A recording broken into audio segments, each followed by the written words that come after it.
பீக்ரூ சொந்தங்களுக்கு வணக்கம். இன்னைக்கு நேர்காணல நம்மளோட எந்திரிப்பவர் எக்ஸ் புகழ் அரசியல் விமர்சகர் திரு ஏகே அவர்கள். வணக்கம். வணக்கம் வணக்கம் கார்த்தி. ரொம்ப இழுபறியா போயிட்டு இருந்த திமுக காங்கிரஸ் கூட்டணி உறுதியாயிடுச்சு. இந்த பக்கம் என்டிஏ கூட்டணி உறுதியாய் 2 அரசியல் பிரச்சாரத்தை ஆரம்பிச்சிட்டாங்க. பிரதமர் அவர்கள் இன்னும் முடிவெடுக்காம இருக்கிறது ராமதாஸ் அவர்களும் கிருஷ்ணசாமி அவர்களும். ஆட்சியில பங்கு அதிகாரத்துல பங்கு சொல்லியும் தனித்து விடப்பட்டிருக்கார் விஜய் அவர்கள். எப்படி பாக்குறீங்க இந்த கூட்டணியோட நம்பர்ஸ்லாம்? ஃபர்ஸ்ட் காங்கிரஸ் திமுக கூட்டணியில யார் வெற்றி பெற்றிருக்கா? காங்கிரஸுக்கு வெற்றியா இல்ல திமுகவுக்கு வெற்றியா? ஸோ காங்கிரஸுக்கு வெற்றியா திமுகவுக்கு வெற்றியான்னா எனக்கு 2 பேருமே வின் வின் சுச்சுவேஷன் தான். ஏன்னா இங்கே பிரச்சனை ஆரம்பித்ததே எனக்கு ஆட்சியில் பங்கு வேணும், அதிக சீட்டு வேணும் அப்படின்ற ஒரு இதில் தான். ஏன்னா விஜயோட ஒரு கூட்டணி வைக்கிறதுக்கு உண்டான ஒரு பாசிபிலிட்டிஸ் இருந்தது. காங்கிரஸ்லேயே 2 ஃபேக்ஷனாக வியூ பண்ணாங்கன்ற பார்த்தோம். எப்படி ஏடிஎம்கே அண்ட் பிஜேபியோட அலையன்ஸில் ஏடிஎம்கேவோட போகலாம், ஏடிஎம்கேவோட போக வேண்டாம் அப்படின்ற 2 பேர் பார்வை. பிஜேபி சைடும் இருந்தது, ஏடிஎம்கே சைடும் இருந்ததோ, ஃபைனலாக 2 பேர் சேர்ந்துட்டாங்க. ரைட்டு. அதே மாதிரி தான் டிஎம்கேக்குள்ளேயும் அந்த பார்வை இருந்தது. தேவையில்லை, இவங்க நம்ம அண்டி வந்திருக்காங்க, இவங்களுக்கு நாம் தான் சப்போர்ட் பண்ணுறோம், சும்மா இவங்க கேட்டுகிட்டே இருந்தால் நம்ம ஏறி மிதிச்சுட்டே இருப்பாங்க, வேண்டாம் அப்படிங்கிற ஒரு நிலைப்பாடும் இல்லை. எப்படி இருந்தாலும் நமக்கு கூட்டணி தான் நம்ம பலமே, அவங்க மெஜாரிட்டியாக எல்லாரும் இது பண்ணிகிட்ருக்காங்க, நாம் இங்கே எல்லாத்தையும் மிஸ் பண்ணக்கூடாது, மிஸ் பண்ணால் அவங்க டிவி கேட்க போனாங்கன்னா இன்னும் பின்னாடிவன்னு சொல்லி ஒரு கைண்ட் ஆஃப் இதுவும் இருந்தது. காங்கிரஸ் சைடில் தான் பார்கெனிங் பவர் ஜாஸ்தி. ஏன்னா நீ இல்லாட்டி எனக்கு ஆல்ரெடி இன்னொரு இது இருக்குன்னு ஒரு பயமுறுத்தல் வெளிப்படையாக சொல்லாமல் ஒரு மறைமுகமாக அந்த ஒரு இது நடந்துகிட்டே இருந்தது. இங்கே இருக்கிற காங்கிரஸ் தலைவர் என்னமோ டிஎம்கே வச்ச ஒரு ஏஜென்ட் மாதிரி தான் இருந்தாரே தவிர, பட் தலைமையிலேருந்து வரும்பொழுது it was a different approach. இங்கே இருக்கிற அந்த உட்பூசலையும் பார்த்தோம், எல்லாம் பார்த்தோம். ஃபைனலாக அவங்க கேட்ட கூட்டணி ஆட்சி வராது, பட் அதிக சீட்டு வருமா அப்படின்னா 35லேருந்து ஆரம்பித்து இவங்க 25ன்னு சொல்லி 40ன்னு சொல்லி மாற்றி மாற்றி போய் கடைசியில் சிதம்பரம் பஞ்சாயத்து பண்ணி 28 ப்ளஸ் ஒரு ராஜ்யசபா சீட்டு அப்படின்னு நிற்கிறத பார்க்குறோம். ஆனால் என்ன சொல்கிறாங்க, ஆட்சியில் பங்கு அப்படிங்கிறதுல தமிழக பொறுப்பாளர் இருக்கிற கிரீஷ் அவர்கள் சொல்கிறாரு, நாங்கள் உள்ளாட்சி தேர்தலில் 20% கேட்டிருக்கோம் அப்படின்னு இருக்காரு. அதுக்கு ஒப்புதல் கொடுத்துருக்காங்க. இருந்தாலும் எங்கள் கேடர் எல்லாருமே ஹாப்பியாக இருக்காங்களா கேட்டால் நான் இல்லைன்னு தான் சொல்லுவேன் அப்படின்னு சொல்கிறாரு. உள்ளாட்சி தேர்தலுங்கிறது ஃபைன், அது யார் ஆட்சியில் வருவாங்களோ அப்புறம் அது தேர்தல் நடத்தும் போது இருக்கிறத பார்க்கணும். அதனால் ஒரு பெரிய ஒரு ஆட்சி அதிகாரம் வரும்னு நான் எதிர்பார்க்கல. பிகாஸ் இவங்க ஆல்ரெடி டிஎம்கே மாடலில் மன்ரேகா போன்ற திட்டங்கள், கிராம பஞ்சாயத்தை எதுவுமே பண்ணலைங்கிறத பார்க்கணும். எல்லாமே அந்த பிடிஓ மூலமாக அந்த ஐஏஎஸ் ஆஃபீஸர் வச்சுக்கிட்டு தான் அந்த அட்மினிஸ்ட்ரேஷன், இந்த ஃபண்டிங் டிசிஷன் எல்லாமே நடக்குது. இருக்கிற ஒரு பஞ்சாயத்து போர்டு, பஞ்சாயத்து தலைவர், அந்த வார்டெல்லாம் சும்மா ஒரு டம்மி மாதிரி தான்.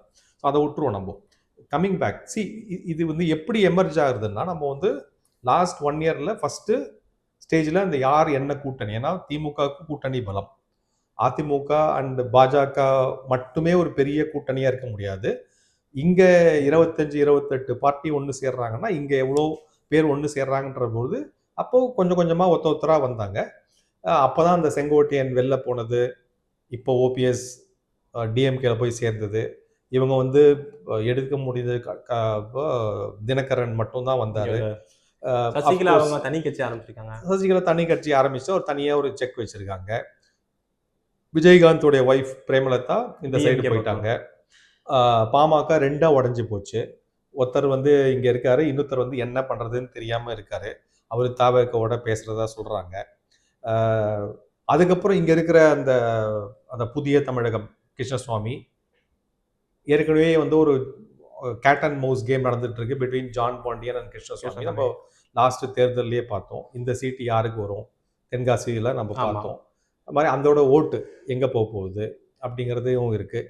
ஸோ ஃபஸ்ட்டு ஸ்டேஜ் ஆஃப் கூட்டணியில் நீங்கள் யார் வின்னு அப்படின்னு பார்த்தீங்கன்னா ஸ்டில் டிஎம்கே தான். பிகாஸ் அந்த கூட்டணியை தக்க வச்சுட்டாங்க. யாருமே எக்ஸ்ட்ரா ஆடும் பண்ணிருக்காங்கல்ல. ஆடும் பண்ணியிருக்காங்க.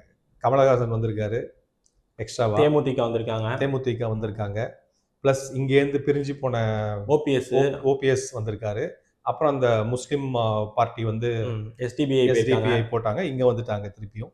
ஸோ இங்கேருந்து நிறைய பேர் இவங்க வந்து வச்சிருக்காங்கன்னு பார்க்குறோம். ஸோ கூட்டணி பலம் இவ்வளோ பெரிய மெகா அலையன்ஸ் அப்படின்னு பார்த்தீங்கன்னா DMK has won the game so for.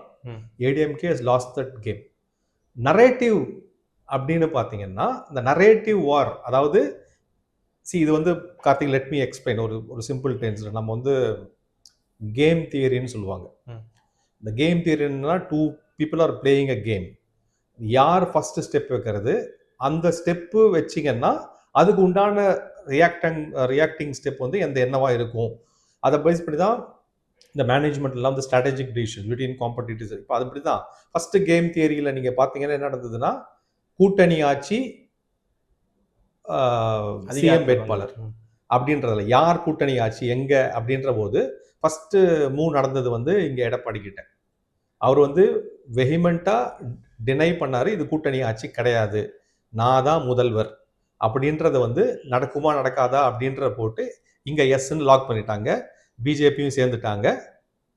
Annamalai தான் அப்போசிங்கா இருந்தாரு, அவரே சொல்லிட்டாரு எடப்பாடி தான் வந்து சிஎம், கூட்டணி ஆட்சிலாம் கிடையாதுன்னு சொல்லிட்டாங்க. எண்ணம் தான் முக்கியம், எண்ணிக்கை அல்ல அப்படிங்கிறதெல்லாம் முடிஞ்சு போச்சு. அப்படின்ற போது இங்கே ஒரு டிசிஷன் எடுத்தோடனே இங்கே அதே டிசிஷன் வருது வித் காங்கிரஸ். இங்கே இவங்க ப்ரூவ் பண்ணிட்டாங்க. ஸோ இவங்க ஆப்போனண்ட் என்ன ஸ்டெப் எடுக்கிறாங்களோ அதுக்கு கவுண்டராக்டிவ் ஸ்டெப், அதுதான் game theory. Next stage of game theory கூட்டணி. நீ யாருக்கு மேலே வைக்கிற, நான் யாருக்கு மேலே வைக்கிறேன், இப்படி 2 பேரும் பண்ணி ஸ்ட்ராட்டஜிக்காக தேர்ட் ஆப்போனண்ட் ஆஃப் டிவிகேவையும் என்டிகேவையும் தனியாக ஸ்பிளிட் பண்ணி ஒதுக்கி வச்சுட்டாங்க. தாவேக்கங்கிறது வந்து தாவிகான்னு மாற்றிக்கணும். ஆக்சுவலாக தனித்து விடப்பட்ட கட்சி இல்லை. நீங்கள் சொல்கிற மாதிரி அவர் என்ன சொன்னாலும் அவர் பக்கத்தில் வந்து யாரும் இன்னும் ஒன்றும் சேரலை. இன்னொரு பக்கம் வந்து அவருக்கு வந்து இன்னொரு பெரிய புஷ்பேக் என்னன்னா, தனி மனித தாக்குதல் நம்ம யாரும் விரும்புறது கிடையாது. பர்சனல் லைஃப்பும் இப்போ வந்து அவருக்கு செட்பேக் ஆகனால அது எல்லாமே பின்னாடி நடக்கிற சதியா? என்ன நடக்குது விஜயை சுற்றி? இது சதி இல்லை, தமிழ்நாடு அரசியல் அப்படிதான் நடந்திருக்கு. இது என்னமோ புதுசாக நம்ம 60 ஆண்டு கால இந்த திராவிட அரசியலை நீங்கள் பார்த்தீங்கன்னா, ஃபஸ்ட்டு இருக்கிற ஈவேராலேருந்து அண்ணாதுரை உடைய மேல் அலகேஷன், மாற்றாந்தோட்டத்து மல்லிகைக்கும் மனம் உண்டு அப்படின்னு ஒரு சொன்னதுலேருந்து நிறைய கதை இருக்குது. எம்ஜிஆரையும் விட்டு வைக்கலை, ஜெயலலிதா விட்டு வைக்கலை, கருணாநிதி கேட்கவே வேணாம், ஸ்டாலின் நிறையா இருக்குது. நம்ம பார்த்துருக்கோம், நியூஸ்லேயும் பார்த்துருக்கோம், நியூஸ் ரீடர்ஸ் சொல்கிறதையும் பார்த்துருக்கோம். ஸோ இது வந்து எப்பயுமே வந்து இங்கே தமிழ்நாடு வந்து பிம்பம் சார்ந்த அரசியல் தான், ஒரு கொள்கை சார்ந்த அரசியல் கிடையாது. யாராவது ஒருத்தரை முன்னிறுத்தி அவங்கள முன்னிலைப்படுத்தி பண்ணக்கூடிய அரசியல் அப்படின்னு வரும்பொழுது, அப்போ தனி மனித பிம்பம் தான் பிரதானமாக இருக்கும்பொழுது அந்த மனிதன் சார்ந்த விஷயங்கள் வந்து கண்டிப்பாக பேசு பொருளாகும். அதை தான் நீங்கள் புரிஞ்சுக்கணும். ஏன்னா இங்கே இருக்கிற அரசியல் விஜய் வந்து பிளான் பண்ணி தான் டார்கெட் பண்ணப்படுறாரா இந்த விஷயத்துல? இது நேச்சுரலாக நடக்கும். இதில் பிளான் பண்ணுறதுங்கிறது என்ன இருக்குது? இங்கே பிளான் பண்ணுறதுக்கே ஒன்றும் இல்லையே. நீங்கள் தனியாக ஒரு நிற்கிறீங்க, அவ்வளோதான். இப்போ இங்கே வந்து ஸ்டாலின் அப்படின்னு ஒரு பிம்பம், அதாவது கருணாநிதிக்கு அப்புறம் இங்கே ஸ்டாலின் எடுத்துன்னு வராங்க, இங்கே எம்ஜிஆர் ஜெயலலிதா பிரகாரம் இங்கே எடப்பாடின்னு ஒரு இதை உருவாக்குறாங்க. பிஜேபி நேஷனல் கட்சிக்கு அந்த ஒரு பிம்பம் சார்ந்த அரசியல் இல்லைன்னு வச்சுக்கோங்க. தமிழ்நாட்டை பொறுத்த வரைக்கும் அங்கே சீமான் தான். ஸோ அப்படிதான் வந்து அந்த பிம்பத்தில் தான் அடிச்சுக்கிறாங்க பாமக. நீயா நானா அப்படிங்கிறது தான் அப்பா பையனுக்கு உண்டான சண்டை.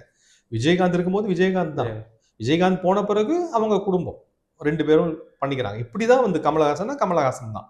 கமலஹாசன் கீழே ஒரு ஆள் உங்களால பார்க்க முடியாது. சீமானுக்கு கீழே யாருன்னு கேட்டா கிடையாது.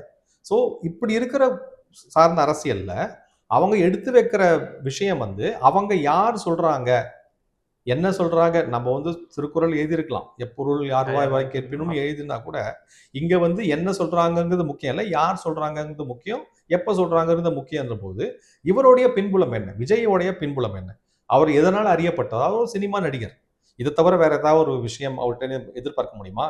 நான் ஜஸ்ட் ஒரு கம்பேரிஷனுக்காக சொல்றேன். இப்போ நீங்க வந்து சீமான் எடுத்துக்கோங்களேன். சீமான் எப்படி அறியப்பட்டார்னா சினிமாலேருந்து அறியப்பட்டாலும் நெக்ஸ்ட் அவரோட வந்து அந்த ஈழ போராட்டம் அப்படின்ற இதுல ஃபர்ஸ்ட்ல இருந்தே அவர் பேசிட்டு வராரு. தமிழ் தேசியம் அப்படின்ற பேசிட்டு வராருன்ற அந்த ஒரு இதை முன்னிறுத்தல். ஆமா. அதாவது அதுக்கு 10 ஆண்டு காலம் ஆச்சுன்னு வச்சுக்கோங்க, வேற விஷயம். அதே மாதிரி இந்த சைடு ஒரு அண்ணாமலை அப்படின்னு ஒருத்தர் ஒரு வரும்பொழுது அவருடைய பிம்பம் வந்து ஒரு முன்னாள் ஐபிஎஸ் ஆபீசர், மெத்த படித்தவர், ஒரு ஆமா. எனர்ஜெட்டிக் அப்படின்ற ஒரு அந்த ஒரு பிம்பம் தான் முன்னிறுத்தப்பட்டது. அதனாலதான் பல பேர் ஈர்க்கப்பட்டாங்க. அது மாதிரிதான் பிம்பம் சார்ந்த அரசியல் தான் இன்னைக்கு உதயநிதியை எடுத்துன்னு வரதும், அதுக்கு நெக்ஸ்ட் இன்பநிதி எடுத்துன்னு வரதும் அந்த ஒரு பிம்பத்தை கட்டமைக்கக்கூடிய விஷயம் தான். அப்படி பார்க்கும்போது விஜய ஒரு பிம்பமா நிறுத்துறாங்க. அந்த பிம்பம் எப்படி நிறுத்துறாங்கன்னா சினிமா நடிகர் தான். அது தவிர நடுவுல ஒண்ணுமே கிடையாது. மேபி 10 வருஷம் கழிச்சு அவர் அரசியல் பயணத்தை பத்தி பேசக்கூடியதா இருக்கும். பட் இன்னைக்கு டெதியில பாத்தீங்கன்னா ஆஸ் ரீசன் ஜனநாயகம் படம், ஹீரோ படம், அப்படிதான் அந்த சார்ந்த விஷயங்கள் தான். கரூர் சம்பவம் தான் அவர் அரசியல் வந்த பிறகு வந்து எல்லாமே செட்பேக்ஸ் தான் இருக்கு. அப்போ அவரை பத்தி பேசும்பொழுது அவர் சார்ந்த வாழ்க்கையை பத்தி பேசுவாங்க. அவர் மேல போட்ட ஐடி கேஸ், டார்கெட் பண்றா எல்லாருமே பேசுவாங்க. யார் டார்கெட் பண்றாங்க? குறிப்பிட்டு ஜனநாயகம் படம் மத்திய அரசாங்கமா, இல்ல இப்ப பர்சனல் மேட்டர் வந்து பிரச்சனைக்குரிய ஆக்குறது, பேசு பொருளா ஆக்குறது, இங்க ஆளுங்கட்சியா, யாரு வந்து விஜய டார்கெட் செய்யறா? யாருக்கு பயம் விஜய்னால? அவர் யானை சின்னம் வச்சிருக்காருன்னு நினைக்கிறேன். யானை வந்து பாத்தீங்கன்னா தன் தலையிலேயே மண் வாரி போட்டுக்கும்னு சொல்லுவாங்க. அந்த மண்ணை எடுத்து அதுவே குளிக்கும். அது மாதிரி தான் இவர் வந்து யாருமே வந்து இவரை இது பண்ணல. தன் தலையில மண் வாரி போட்ட கதை தான். இப்போ கரூர் சம்பவம் எடுத்துக்கிட்டிங்கன்னா, இன்ஃபேக்ட் அவருக்கு வந்து சப்போர்ட்டாக தான் வந்து மக்கள் இருந்தாங்க. மக்கள் இருந்தாங்களோ இல்லையோ, அரசியல் கட்சிகள் சீமானும் சரி, எடப்பாடியும் சரி, பிஜேபியும் சரி, இன்க்ளூட் விஜயை வந்து ரொம்ப டார்கெட் பண்ணாதீங்க, இது ஈக்குவல் காரணம் வந்து டிஎம்கே கவர்மெண்ட் தான் அப்படின்ற அந்த நரேட்டிவை எடுத்துட்டு வந்து வச்சதே வந்து இந்த 3 கட்சிகள் தான். அதுக்கு முன்னாடி விஜய் தான் வந்து டைரக்ட் குற்றவாளி, டிஎம்கே வந்து பதுங்கி தான் இருந்தது. அந்த கரூரோடைய கரூர் கேங்கை ஃபுல்லாக எக்ஸ்போஸ் பண்ணது இந்த கட்சி தான். அப்படி பார்க்கும்போது விஜய்க்கு சப்போர்ட் தான் பண்ணாங்க. ஆனால் அவரு தான் வந்து சுப்ரீம் கோர்ட்டுக்கு போனார், அவரு தான் வந்து சிபிஐ கேஸ் கேட்டார், வேற யாரும் கேட்கலையேங்க. அதே மாதிரி ஜனநாயகம் படம் விஷயம் பார்த்தீங்கன்னா, இது வந்து ஒரு சென்சார் போர்டுக்கும் சிபிஎஃப்எஸ்சிக்கும் இவருக்கும் உண்டான டைரக்ட் எல்லா படத்துக்கும் நடக்கக்கூடிய விஷயங்கள். என்ன டிலே ஆகுதுன்னு சொன்னாங்க, இவர் உடனே ரிலீஸ் பண்ணோன்னு நினைக்கிறாரு. அப்போ டைரக்டா அப்ரோச் பண்ணியிருந்தா முடிஞ்சிருக்கும். கோர்ட்ல கேஸ் போட்டு சுப்ரீம் கோர்ட்டுக்கு போனது யாரு? விஜய் தான். ஸோ எல்லா விஷயத்திலையும் பார்த்தீங்கன்னா விஜய் தான். இப்போ இன்னைக்கு இவ்வளோ பிரச்சனை நடந்துட்டு இருக்குன்னு சொல்றோம்ல, நீங்க வந்து உங்க கேள்வியில அர்த்தம் எப்போ இருக்கும்னா 2 நாள் முன்னாடி மட்டும் உங்க கேள்வியில ஒரு அர்த்தம் இருக்கு. ஆனா எப்போ வந்து ஒரு பப்ளிக் ஃபங்க்ஷன்ல யார் மேல இவங்கள வந்து குற்றஞ்சாட்ட சொல்றாங்களோ அவங்களோட திருப்பியும் வரும்பொழுது, அப்போ இதை பத்திலாம் அவர் கவலை பண்ணல. அவரே வந்து திருப்பியும் தன்னை இது பண்ணிக்கிறாரு அப்படின்றத பார்க்குறோம். பட் பொலிட்டீஷியனா பார்க்கும்பொழுது அந்த அமைதி படையில சத்யராஜ் சொல்றாருன்னு நினைக்கிறேன், அந்த டைலாக் தான் வருது எனக்கு ஞாபகம் வருது. நீங்க இழ வீட்டுக்கு போனாலும் நான் பணமா இருக்கணும், கல்யாண வீட்டுக்கு போனாலும் நான் மாப்பிள்ளையா இருக்குன்ற மாதிரி யார் கழுத்துல மாலை விழுதோ அவங்க தான் பேசு பொருளா இருக்குன்ற போது, அரசியல்ல பொறுத்த வரைக்கும் நீங்க நெகட்டிவாவும் சரி பாசிட்டிவாவும் சரி ஒரு பேசு பொருளா ஹெட்லைன்ஸ்ல வந்தீங்கனாலே அரசியல் வாழ்க்கையில உங்களுக்கு சக்சஸ் அப்படின்ற சில விஜயை ஸ்கோர் பண்ணியிருக்காரு. நெகட்டிவா இருந்தாலும் அவர் வந்து அந்த இதுல வந்துகிட்டே இருக்காரு பொழுது he has scored as a politician. But இதை நம்பி மக்கள் வந்து ஆதரவு கொடுப்பாங்களா அப்படின்னா எனக்கு தெரியாது. இதை யாரும் டார்கெட் பண்ணல. அந்த டார்கெட் பண்ணுங்கன்னு சொல்லி எடுத்து வாண்டடா தலையை விடுறது அவரு தான் அப்படின்னு பார்க்கணும். ஸோ இதில் நான் வந்து நீங்க இப்போ வர மீம்ஸ் அண்ட் ட்ரோல்ஸ் அதெல்லாம் பார்த்தீங்கன்னா சாதாரணமா எல்லார்கிட்டேருந்து வருது. ஒரு கட்சி சார்ந்து பேக்கப் பண்ண வேண்டிய அவசியமே கிடையாது. ஸோ அதனால விஜய் வந்து தன் தலையிலேயே மண்ணை வாரி போட்டுக்கிறாரு. அது வந்து அவருக்கு வந்து பின்னடைவு தான் சந்திக்கும். இது வந்து முன்னேற்றத்துக்கு உண்டான வழியில் நான் இன்னைக்கு மட்டும் லைம் லைட்ல இருக்கலாம். பட் நாளைக்கு ஓட்டுன்னு வரும்பொழுது உங்களுடைய பின்புலம் என்ன அப்படின்ற போது நீங்கள் வந்து உங்கள் இந்த லயலோலா ஸ்காலரி ஸ்கேம் ஃபண்ட்ஸு, மார்ட்டினுடைய லாட்ரி ஸ்கேம் ஃபண்ட்ஸு வச்சு தான் கட்சி ஆரம்பிச்சதீங்க. ஆர் வந்து இந்த கன்வர்ஷன் மாஃபியா உடைய ஃபண்ட்ஸ்லாம் வந்து உங்களுடைய கட்சி ஆரம்பிக்கக்கூடிய ஒரு முன் முதலீடாக இருக்குங்கிற அந்த குற்றச்சாட்டுக்கு இது வரைக்கும் நீங்கள் பதில் சொல்லலை. ப்ளஸ் உங்கள் அரசியல் புன்புலத்துலேயும் நீங்கள் எப்படி பெண்களை நடத்திருக்கீங்க, எப்படி நீங்கள் வந்து ப்ரொஜெக்ட் பண்ணியிருக்கீங்கன்றத விஷயம் எல்லாருக்கும் தெரியும். ஸோ உங்களை பற்றி நான் பேசணுன்னா உங்களுடைய சினிமாவை பற்றி தான் பேச முடியும், இந்த மாதிரி ஒரு பின்னாடி நடக்க விஷயம் தான் பேச முடியும். இல்லை உங்கள் ஃப்ரெண்ட்ஸு போடுற இன்ஸ்டாகிராம் போஸ்ட்டோ அதை நீங்கள் வெளியில் பப்ளிக்கில் எப்படி பிஹேவ் பண்ணுறீங்கன்னு வச்சு தான் பேச முடியும். ஸோ பேசு பொருள் அதுதான், வேற எதுவும் கிடையாது. அவர் ஏதாவது பண்ணியிருந்தானா பேசலாம், பண்ணதே இதுதான், வேற என்ன பேசுறது, இதுதான் பேச முடியும். இப்போ நீங்கள் சொன்னீங்க இப்போதைக்கு திமுக வந்து கூட்டணி வயசில் வெற்றி பெற்றாங்க அப்படின்னு சொல்லிட்டு. ஆன்டி இன்குபன்சி நம்மளே பார்த்துருப்போம். மீடியாக்கள் சொல்லாட்டியுமே அதிகமாவே இருக்கு. அதை எல்லாத்தையுமே சரி செய்யுமா இந்த கூட்டணி கணக்கு? இல்ல. இப்போ இதுல வந்து நம்ம வந்து பேக்ரவுண்ட் எப்படி புரிஞ்சுக்கணும் அப்படின்னா, லாஸ்ட் ஒரு 10, 15 இயர்ஸாவே ரைட்? மக்கள் வந்து மாற்றத்தை நோக்கி தான் வந்து போயிருக்காங்க. அதாவது அவங்களுக்கு சலிப்படைஞ்சு போச்சு. இந்த திராவிடம் அப்படிங்கிற சலிப்படைஞ்சு போச்சு.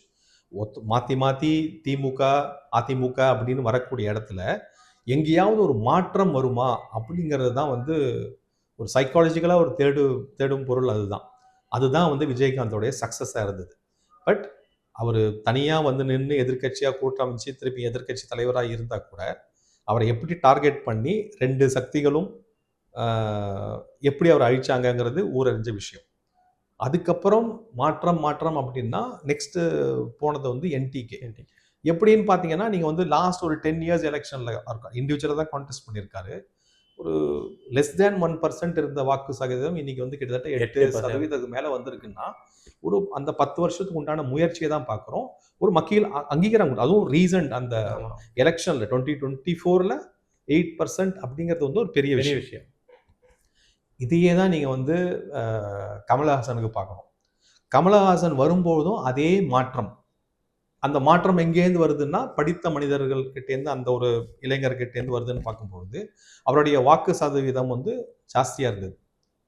2 எலக்ஷன்ல கண்டிப்பா அந்த ஒரு ஐ திங்க் 2019 அண்ட் 21ல அவருடைய இன்ஃபேக்ட் என்டிகே, எம்என்எம், பிஜேபி ஓட 3 பேருடைய வாக்கு சதவீதம் ஒன்று தான் அந்த அந்த அந்த எலெக்ஷனில் பொறுத்த வரைக்கும். பட் அர்பன் ஓட்ஸ் ஜாஸ்தியாக இருந்தது. சென்னை போன்ற சிட்டிஸ்லையும், கோயம்புத்தூர் போன்ற சிட்டிஸில் அவருக்கு உண்டான வாக்கை பார்த்தோம். ஸோ மாற்றம். அவர் என்ன பண்ணார்?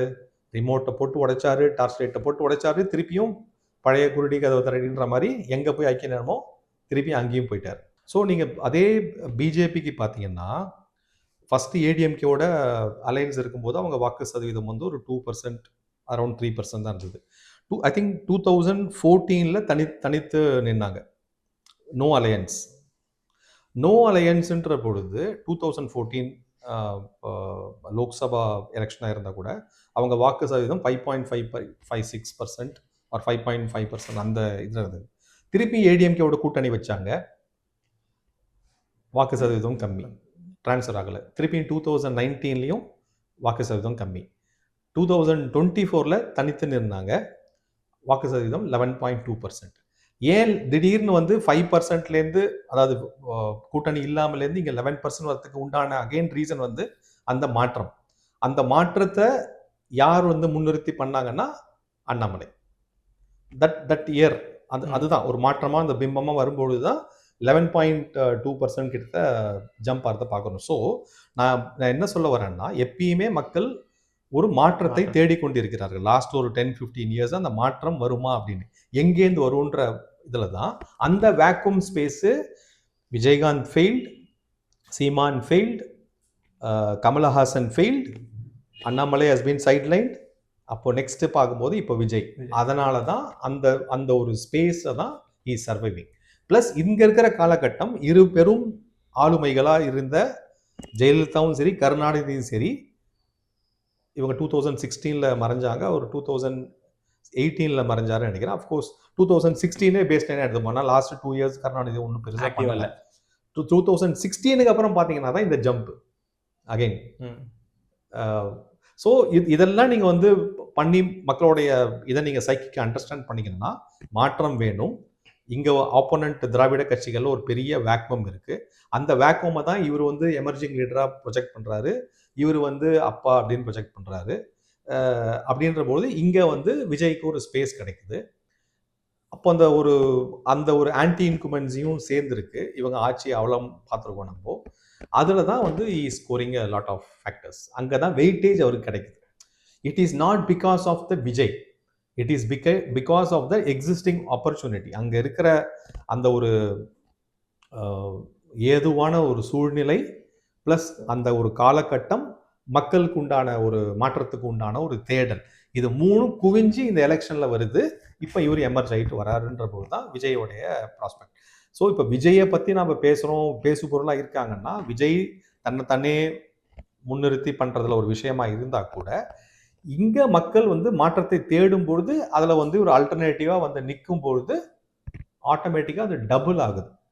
அப்போ அந்த டபுள் ஆகும் பொழுது ஆப்போனன்ட்ஸ் என்ன பண்ணுவாங்க, அதை மட்டுப்படுத்துறதுக்கும் அதை வந்து நெகட்டிவாக எக்ஸ்போஸ் பண்ணுறதுக்கும் பண்ணக்கூடிய விஷயங்கள் தான் இன்றைக்கி நம்ம பார்க்குற ஆல் தீஸ் திங்ஸ்.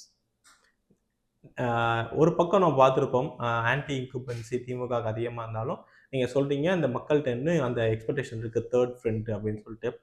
பட் இப்போ அதிமுக பாஜக கூட்டணி ஃபஸ்ட்டு அவங்க உறுதிப்பட்டு இருந்தாலுமே நிறையா விஷயம் வந்து அவங்க ஸ்லோவாக பண்ணுறாங்களா, இல்லை மீடியா வெளிச்சம் ஒரு இல்லாதனால அது நமக்கு தெரியாமல் இருக்கா? இப்போ எக்ஸாம்பிள் நாங்குநேரி இதுவாக இருக்கட்டும், சிவகங்கை மாவட்டத்தில் நடந்த அந்த வைலன்ஸாக இருக்கட்டும், இதே திமுக எதிர்க்கட்சியாக இருந்தால் அவங்க எப்படி பண்ணியிருப்பாங்க? இவங்க வந்து ஒரு அறிக்கையோ ஒரு இதுவோ பண்ணுறாங்களே அப்படிங்கிற ஒரு பேசு பொருளும் அமைஞ்சிருக்குல்ல. ஒரு மீடியா எக்ஸ்போஸ் இல்லாதனால தெரியாமல் இருக்கா, இல்லை இவங்களோட ஆக்டிவிட்டி அப்படி இருக்கா? 3 விஷயம். மீடியா எக்ஸ்போஸ் பண்ண மாட்டாங்க. பிகாஸ் எல்லாமே வந்து பெய்டு மீடியா, ஆர்எஸ்பி மீடியான்ற பொழுது அந்த மீடியா வெளிச்சம் வராதுங்கிறது நம்ம லாஸ்ட் 5 வருஷமே பார்க்குறோம். இப்போ நாங்குநேரி அப்படின்றீங்க இந்த சம்பவத்தை பற்றி சொல்லும் பொழுது கிட்டத்தட்ட திருநெல்வேலி, தென்காசி, அந்த சதர்ன் ஸ்டேட்ஸில் லாஸ்ட் 1 மந்த்தில் கிட்டத்தட்ட ஒரு 30 கேஸ் ரிலேட்டட் கில்லிங்ஸ். ஆனால் இவங்க வந்து டேட்டா கொடுக்க மாட்டாங்க. ஏன்னா லாஸ்ட் 2 இயர்ஸாக நேஷ்னல் கிரைம் ரெக்கார்ட்ஸ் பியூரோவில் இந்த டேட்டாவே சப்மிட் ஆகலை. நம்ம வந்து இப்போ நீங்கள் போய் சர்ச் பண்ணி பார்த்தீங்கன்னா 2023 மட்டும்தான். 24, 25 டேட்டா கொடுத்துருக்கணும். 24 டேட்டா 25 பிகினிங் அதை செகண்ட் ஆஃப் 25ல கொடுத்துருக்கோம், இன்னும் கொடுக்கல. ஸோ இவங்க அப்படியே கொடுத்தா கூட இவங்க என்ன பண்ணுறாங்கன்னா எல்லா கிரைம்ஸையும் ஃபேமிலி டிஸ்பியூட்ஸ் ஆர் வந்து லேண்டு டிஸ்பியூட்ஸ், சொத்து தகராறு பிரச்சனை, குடும்ப சம்பந்தப்பட்ட பிரச்சனைன்னு சொல்லிட்டு எல்லா சாதிய கொலைகளையும் அந்த ஒரு துவேஷத்தால் நடக்கக்கூடிய எல்லாத்தையுமே வந்து டிஃப்ரெண்ட் கிளாசிஃபிகேஷனில் போட்டு பண்ணுறாங்க. அது ஒரு வேற விஷயம், தனி deeper subject to do. So இவங்க பண்ண மாட்டாங்க மீடியாங்கிறது தெரியும். அப்போ ஆப்போனண்ட் நீங்கள் பண்ணணும். ஆனால் இப்போ உங்களுக்குள்ளேயே நீங்கள் வந்து ஒரு ட்ராப்பில் மாட்டிட்டு இருக்கீங்க. இப்போ விஜய் ஒரு ட்ராப்பில் மாட்டிக்கிட்டு இருக்காரு வேற ஒரு விஷயத்துலனா, இங்கே ஏடிஎம்கேவும் பிஜேபியும் இப்போ தான் வந்து கூட்டணி பலம், நாங்கள் வந்து பேச்சுவார்த்தை நடத்துகிறோம், நாங்கள் வந்து ப்ரெஷர் போடலை, நீங்கள் தான் ஆட்சி அமைக்க போகிறீங்க, நாங்கள் பங்கு கேட்கல, நீங்கள் கொடுத்தா வாங்கிக்கிறோம், நீங்கள் எவ்வளோ சீட்டு கொடுத்தாலும் வாங்கிக்கிறோம், நீங்கள் தான் சிஎம் அப்படிங்கிற எல்லா புரிதலும் இதுவும் வந்து லாஸ்ட் ஒரு 1 மந்த்து அமித்ஷா வந்துட்டு போனதுலேருந்து இப்போ பிரதமர் வந்துட்டு போனதுலேருந்து தான் நடந்து இப்போ ஒரு மாநாடுன்னு போட்டுட்ருக்காங்க. ஆனால் இங்கே நமக்கு தேவை மாநாடு கிடையாது, தெருமுனை கூட்டங்கள். அந்த தெருமுனை கூட்டங்களும் ஏன்னா கிட்டத்தட்ட 2000 மேலே திருமுனை கூட்டங்கள் நடந்ததா ஒரு டேட்டா பிஜேபி சைட்லேருந்து கொடுக்குறாங்க. நடந்ததுன்னா நல்லது. பட் நம்ம வந்து மீடியாவில் அகைன் வந்தது என்னன்னா, அண்ணாமலை கலந்துக்கூடிய திருமுனை கூட்டங்களுடைய அந்த ஒரு அது மட்டும்தான் நமக்கு வெளில வருது. பிகாஸ் அங்கே தான் நம்ம வந்து கூட்டம் வரதை பார்க்குறோம், மீடியா வெளிச்சமும் அங்கே தான் வருது. ஸோ இது அப்படி இருக்க இது இவங்க பண்ணலை, எதுவுமே பண்ணலை.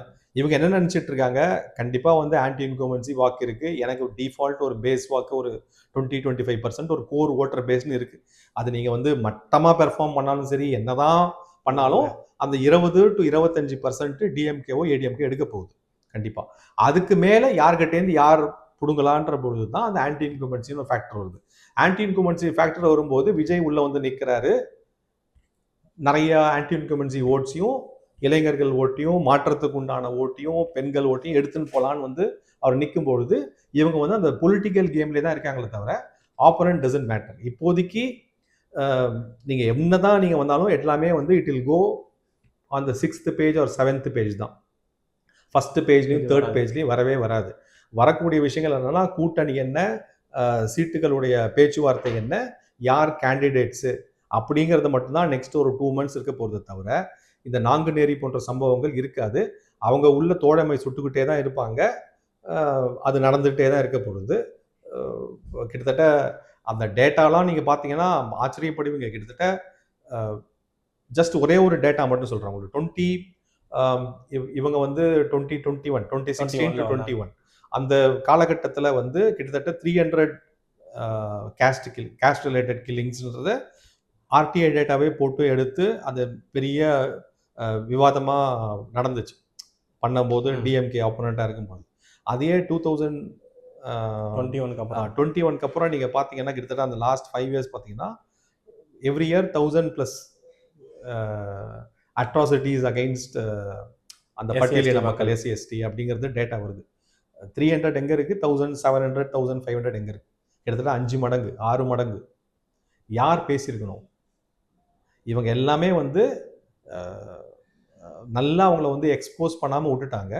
ஊழலும் ஒரு சைடு இருந்தால் கூட அந்த சோஷியல் ஸ்டேட்டஸ், அந்த சோஷியல் லிவிங் எல்லாத்தையுமே மறந்துட்டு எங்கேயுமே வந்து ஒரு எதிராளியாக எப்படி பண்ணணுமோ அதை வந்து பண்ணலை.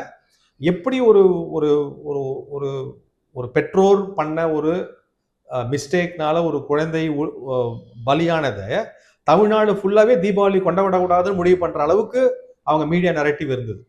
ஒரு லாக்அப் டெத் கேஸு எப்படி போச்சுன்னு தெரியும். ஆனால் இங்கே வந்து அந்த வெள்ளத்தை வந்து உருகிடுச்சுன்னு கம்ப்ளைண்ட் பண்ணவனுடைய அப்பா போய் கேட்க போன அந்த ஆளை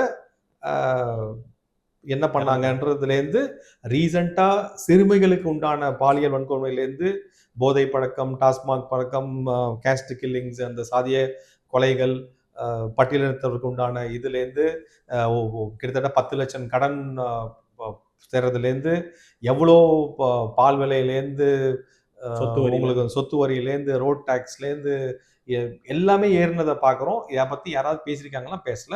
இதை தவிர 500 வாக்குறுதிகள் இருக்குது. பண்ண வேண்டியது என்னன்னா, எதிர்கட்சியாக பொதுமக்கள் தான் நிறைய எதிர்கட்சியாக இருந்து செலவு பண்ணியிருக்காங்க, ட்ரால் பண்ணியிருக்காங்க, மீம் போட்டிருக்காங்க, விவாதிச்சிருக்காங்க. அதற்கு உண்டான பலனாக தான் இந்த ஆன்டி இன்கும்பன்சின்ற ஒரு அந்த 15% வந்து அறுவடை பண்ணுறதுக்கு தான் இன்னைக்கு வந்து விஜய், அதிமுக, பாஜக, நான் தமிழர் கட்சின்றது துடிக்கிறாங்களே தவிர அவங்க எதிராளியாக செயல்பட்டாங்கன்னா பண்ணலை. பண்ணது ஃபுல்லாக மக்கள். இப்படி ஒரு பக்கம் அரசியல் வந்து பெருசா போய்கிட்டே இருக்கு. கூட்டணி கட்சிகள் தேர்தல் மும்முரமா போயிட்டு இருக்கப்ப திடீர்னு ஒரு நியூஸ் வருது, கவர்னர் மாற்றம்னு. மம்தா அவர்கள் சொல்றாங்க, என்கிட்ட சொல்லவே இல்லை, இங்க வந்து இவ்வளவு நாள் வந்து கவர்னர் எதிரியா இருந்தவர் இன்னைக்கு ரிசைன் பண்ணிட்டாரு, இங்க வந்து பிரசிடென்ட் ரூல் கொண்டு வர பாக்குறாங்களா என்னன்னு தெரியல, RN ரவி அவர்கள் வந்து அப்பாயின்மெண்ட் பண்றாங்க அப்படிங்கிறாங்க. இங்க பார்த்தா கவர்னர் அவர்கள் மாற்றப்பட்டு கேரளாவுக்கு இருக்கிற கவர்னர் கூடுதல் பொறுப்பாளரா போடுறாங்க. மரியாதை நிமித்தமா இன்னைக்கு ஸ்டாலின் அவர்கள் வந்து முதல்வர் அவர்கள் வந்து கவர்னர் அவர்களை போய் சந்திச்சுட்டு வந்திருக்காரு. 5 மணி தேர்தல் வேற நடக்க போகுது. கவர்னர் மாற்றம் என்ன நடக்குது? மத்திய அரசு என்ன யோசிக்குது? ஐ திங்க் இங்கே வந்து கவர்னருக்கு உண்டான அந்த ஒரு ரோல் வந்து முடிஞ்சு போச்சு. இங்கே எந்த மாதிரி ஒரு காலகட்டத்தில் நம்ம ரவி வந்தாருன்னு பார்க்கும்போது அவருக்கு கொடுத்த அசைன்மெண்ட் வந்து இந்த drug related, mafia related cases, lot of terrorist activities where இந்த NIA வந்து உள்ளேயே வர முடியாத அளவுக்கு ஒரு சட்டம் வந்தது. ஸோ அதனால தான் NIAல சட்ட திருத்தம் வந்தது. அவங்களவே சொந்தமாக FIR போட்டு இன்வெஸ்டிகேட் பண்ணிக்கலாம். சென்னையில் ஆஃபீஸ் ஓப்பன் பண்ணதுலேருந்து, அந்த ரூல் மாறுறதுலேருந்து, இந்த மற்ற ஸ்கேம் ரிலேட்டட் இதெல்லாம் ப்ராசஸ் பண்ணுறதுலேருந்து கவர்னர் வந்து ஒரு பெரிய ஒரு ஒரு என்ன சொல்கிறது, ஒரு சப்போர்ட்டிவ் போலீஸ்காரனாக நின்று நிறைய விஷயம் பண்ணியிருக்காரு அப்படிங்கிறத பார்க்குறோம். ப்ளஸ் எல்லாம் அந்த சண்டை அது ஆஸ் யூஷுவல் நடக்கும் கண்டிப்பாக. அதெல்லாம் வந்து இவர் ஒரு பெரிய ஒரு விஷயம் பண்ணியிருக்காரு. நம்ம வந்து பொலிட்டிக்கல் ரைவர்லேயே விட்டுருவோம். நீங்கள் ஜென்ரலாக பாருங்கள், ஒரு டெரரிஸ்ட் ஆக்டிவிட்டீஸ், ஒரு ட்ரக் மாஃபியாவை கண்ட்ரோல் பண்ணுறதுலேருந்து, டிராஃபிக்கிங், ஹியூமன் டிராஃபிக்கிங் ரிலேட்டட் வயலன்ஸை இது பண்ணுறதுலேருந்து, இன்டெலிஜென்ஸை வந்து கரெக்டாக ஷேர் பண்ணிவிட்டு அதை எடுத்துன்னு போகிறதுலேருந்து நிறையா விஷயங்கள் சென்ட்ரல் கவர்மெண்ட்டுக்கு, ஹோம் மினிஸ்ட்ரிக்கு என்னெல்லாம் பண்ணணுமோ அதை வந்து பண்ணிட்டாரு. இன்றைக்கி எலெக்ஷன் வரப்போகுது. எலெக்ஷன் வரும்பொழுது கண்டிப்பாக வந்து ஸ்டேட் கவர்மெண்ட்டுக்கோ கவர்னருக்கோ பவர்ஸ் இருக்க போகிறதில்ல. It will go to the election commission of India and directly comes under the bureaucracy, the IAS officers அப்படி வரப்போகிறதுனால கவர்னருடைய ரோல் இல்லை. அப்படிங்கிறதுனால அவரை வந்து மாற்றிருக்காங்க. ஏன் பெங்கால் அப்படின்னா, Bengal is a tough thing for BJP. திராவிடமும் இங்கே கவர்னர் வரைக்கும் முடியலை, பெங்கால் சொல்லவே வேணாம். பெங்காலுக்கு அந்த மாதிரி ஒரு ஆள் தேவைப்படுறாங்க. RN ரவி மாதிரி ஒரு பெரிய ஒரு இன்டெலிஜென்ஸ் பேக்ரவுண்ட்லேருந்து இருக்கிறவங்க அங்கே தேவைப்படுறாங்க. பிளான் பண்ணி தான் மாற்றிருப்பாங்க. கண்டிப்பாக. ஏன்னா பெங்காலுடைய பிரச்சனை இப்போ நம்ம ரீசெண்டாக நம்ம வந்து SIR ரிவிஷன் அப்படின்னு பார்த்தீங்கன்னா அதனுடைய இதுவே வந்து இல்லீகல் மைக்ரன்ஸ் தான். எங்கேருந்து வராங்கன்னா பங்களாதேஷ்லேருந்து வராங்க. அது நிறைய இன்டெலிஜென்ஸ் பிரீச் நடக்குது. அதை வந்து கட்டுப்படுத்தணும்னா கண்டிப்பாக கவர்னர் மாதிரி ஒருத்தர் அங்கே தேவை. Where is coming from the same background, அந்த லேண்ட்ஸ்கேப் அவருக்கு நல்லா தெரியும், அந்த என்ன பண்ணணுமோ அப்படி தெரியும். அதை வந்து எடுத்துன்னு போகிறதுக்கு உண்டான விஷயத்துல தான் RN. Ravi has been move to West Bengal. And பிஜேபியோடைய நெக்ஸ்ட் டார்கெட் வந்து வெஸ்ட் பெங்கால் தான். அங்கே வெஸ்ட் பெங்கால் கீழே வந்து கேரளா, தமிழ்நாடு, இதுதான் வந்து priority ranking. So west Bengal government கண்டிப்பாக பொழுது பிஜேபி ஒரு ஆட்சி அமைக்க போகிறதுன்ற அந்த நியூஸை வச்சுக்கிட்டோம். ப்ளஸ் அங்கே நடக்கக்கூடிய விஷயத்த முன்னாடியே போய் பண்ணுறது. எப்படியும் வந்து நார்த் ஈஸ்டில் பணிபுரிஞ்சிக்கும் போது எப்படி அங்கே இருக்கிற அந்த ஒரு இல்லீகலாக அந்த பார்டரை யூஸ் பண்ணிட்டு அந்த நக்சல்ஸ் அண்ட் அதர் பீப்புள் உள்ள வந்தாங்களோ அதை எப்படி தடுக்கிறதுக்கு உண்டான அந்த இன்டெலிஜென்ஸை எப்படி அந்த பேக்ரவுண்ட்லேருந்து பண்ணாரோ அதே is required now for West Bengal. So is been moved there. அப்படி தான் பார்க்குறோம் நம்ம. அப்போ தீதியோட நிலைமை என்ன ஆக போகுது? ஏன்னா இங்கே வந்து பார்த்துருப்போம், தமிழகத்திலே பெரிய ரைவல்ரி வந்துருச்சு. சட்டமன்றத்தில் பெரிய வெளிநடப்பு பண்ணுறதுலேருந்து எல்லாமே. இங்கே நீங்கள் சொல்கிற மாதிரி இல்லீகல் மைக்ரன்ஸ் அதிகமாக இருக்காங்க. இங்கே பங்களாதேஷில் நம்மளுக்கு தெரியாமல் அது கூட மீடியாவில் யாருமே எக்ஸ்போஸ் பண்ணதில்லை. நிறையா பேர் கைதாகிருக்காங்க. திருப்பூரில் அண்மையில் நடந்த கைதே பெரிய விஷயமா இருந்துச்சு. அதிர்ச்சிகள தகவல்லாம் இருந்துச்சு. அப்புறம் கார் விபத்து அப்படின்னு சொல்லி ஒரு தீபாவளி நடந்த விஷயத்த திசை மாற்றினாங்க. அதுக்கு 100 மடங்கு மேலே நடக்கிற வெஸ்ட் பெங்காலில் மாற்றிருக்காங்கன்னா உண்மையாலுமே மம்தா அவர்களுக்கு எவ்வளோ பெரிய சவாலாக இருக்க போகுது?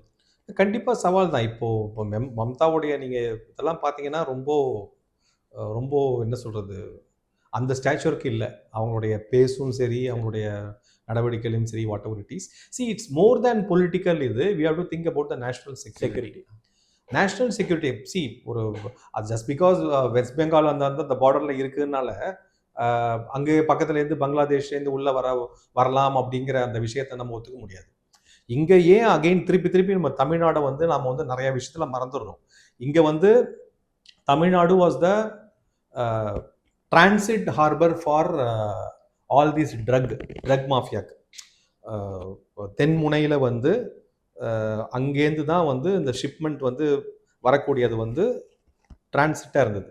சவுத் ஈஸ்ட் ஏஷியாவுக்கு போகிறதும் சரி, அவர் இந்த side middle east and Africa நோக்கி போகிறதும் சரி, அங்கே தான் டிரான்சிட் ஹப். ட்ரக் மாஃபியா அந்த இதெல்லாம் ஸ்டாப் பண்ண பிறகு உள்ளுக்குள்ள செல் பண்ண ஆரம்பிச்சிட்டாங்க. அப்போது இன்லேண்டுக்குள்ளே வருது அந்த கல்ச்சர். அதை தவிர தீவிரவாத ஆக்டிவிட்டீஸ் லைக் நம்ம பார்க்குறோம், அந்த ஐஎஸ்ஐஎஸ்லேருந்து அந்த பிரெயின் வாஷ் பண்ணி எப்படி அவங்க எடுத்துகிட்டு போகிறாங்கங்கிற ஒரு இது கேரளாலேருந்து that got shifted to Tamil Nadu. So Tamil Nadu ரீசெண்டாக 5 வருஷத்தில் என்ன பெரிய சாதனை பண்ணிடுச்சு அப்படின்னா, நேஷ்னல் செக்யூரிட்டிக்கு ஒரு பெரிய ஒரு பாதிப்பு உண்டான ஒரு ஹப்பு மாதிரி இருக்காங்க. அதாவது இந்தியாவில் எங்கெல்லாம் இந்திய வலிமையை குன்றக்கூடிய விஷயங்கள் என்னெல்லாம் நடக்குமோ அதை வந்து பைலட் பண்ணிட்டு, அதை டெஸ்ட் பண்ணிட்டு, அதோடைய பேஸை வந்து எங்கன்னா தமிழ்நாடு மட்டும்தான் இருந்தது. அது நான் சொல்கிற மாதிரி ட்ரக்காக இருக்கட்டும், டெரரிஸ்ட் ஆக்டிவிட்டியாக இருக்கட்டும், ஹியூமன் டிராஃபிக்கிங்காக இருக்கட்டும், ஆர்கன்ஸ் இன்க்ளூடிங் ஆர்கன்ஸ், நம்மளாம் டிப் ஆஃப் த ஐஸ்பர்க் தான் பார்க்குறோம் நம்ம. ஸோ எல்லாத்துக்குமே வந்து ஒரு ஹப்பு வந்து தமிழ்நாடு. அந்த அர்பன் நக்சல்ஸு, அந்த டீப் ஸ்டேட் உண்டான அந்த ஒரு மிஷனரி கோல்ஸை எடுத்துன்னு போகிறதுக்கு south India, especially Tamil Nadu and Kerala got shifted. அந்த ஒரு இதுலேருந்து கேரளாலேருந்து இங்கே தமிழ்நாடுக்கு வந்துடுச்சுங்க. இதை தான் கவர்னர் கண்ட்ரோல்டு. நம்ம வெளியில் தெரியறது வந்து ஸ்டாலினுக்கும் கவர்னருக்கும் டிஎம்கேக்கும் அப்படின்ற அந்த டசில் மட்டும்தான் தெரியுது தவிர, இதுக்கு பேக்ரவுண்டில் இவ்வளோ ஆக்டிவிட்டி பண்ணியிருக்காது. அதில் என்ஐஏ உள்ளே எடுத்துன்னு வந்து NIA can open is officers year and அவங்க அந்த கேஸை அவங்களாவே எஃப்ஐஆர் போட்டு ரிஜிஸ்டர் பண்ணிட்டு இண்டிபெண்ட்டாக பண்ணலாம். ஸ்டேட் கவர்மெண்ட்டோட அவங்களோட கொலாபரேட்டிவ் பண்ணால் போதும். அவங்ககிட்டேருந்து தயவுதாட்சியனமோ ஹெல்ப்போ தேவையில்லைன்ற இண்டிபெண்ட் இன்வெஸ்டிகேஷன் அளவுக்கு இங்கே இருந்து சப்போர்ட் பண்ணது யாருன்னா கவர்னர் தான். ஸோ அப்படி தான் நீங்கள் கவர்னரை பார்க்கணும். அந்த ரோலை தான் நான் பார்க்குறேன். வெளியில் பார்க்குறதுலாம் ஓகே, வாக் அவுட் பண்ணுறது அதெல்லாம் வந்து வெளியில், பட் உள்ளுக்குள்ளே இவ்வளோ விஷயம் நடந்திருக்கு. அதே தான் இப்போ வெஸ்ட் பெங்காலுக்கு தேவைப்படுது. ஏற்கனவே ஒருத்தர் இருந்தார் வெஸ்ட் பெங்காலில், பட் அனந்தா போஸும் சேஞ்ச் பண்ணும் பொழுது அவரால் பண்ண முடியல, whatever reason. So we need a person who has that experience. North ஈஸ்டில் ஒர்க் பண்ணியிருக்காரு, இதே இன்ஃபில்ட்ரேஷன் அந்த நக்சல்ஸ் அண்ட் அதர் டெரரிஸ்ட் குரூப்ஸோட அவருடைய தெரியுங்கனால ஹஸ் பீன் ஆப்டாக அங்கே போயிருக்காரு. ஏன் இந்த சமயத்தில் போயிருக்காருன்னா, இனிமே தமிழ்நாட்டில் பண்ண வேண்டியதுக்கு எலெக்ஷன் வரும்போது ஒன்றும் கிடையாது, ஆட்சி மாற்றம் வருங்கிறது ஒரு நிதர்சனமான உண்மையாக பார்க்கறதுனால நெக்ஸ்ட் சப்போர்ட்டிவாக இருந்தால் போதும்ன்றதுல கவர்னர் மாறி இருக்காருங்கிறத பார்க்கணும். நீங்கள் தேர்தல்லேருந்து கவர்னர் மாற்றம் வரையும் பேசியிருக்கோம். இவ்வளோ நேரம் உங்கள் நேரத்தை நம்ம கலந்து கொண்டு போய் ரொம்ப நன்றி. நல்லதே நடக்கும். வாழ்க வளமுடன். ஜெய்ஹிந்த்.